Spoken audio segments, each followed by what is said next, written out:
பிரச்சனை இல்லாத மனுஷனும் இல்ல, பிரச்சனை இல்லாதவன் மனுஷனே இல்ல.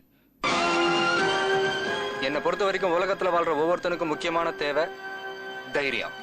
அது உங்ககிட்ட நிறையவே இருக்குடா. அதுவும் சாவுக்கு பயப்படாத தைரியம். அதான் தைரியம். சாவு நினைச்சா வரும், சாதனை ஜெயிச்சாதான் வரும்.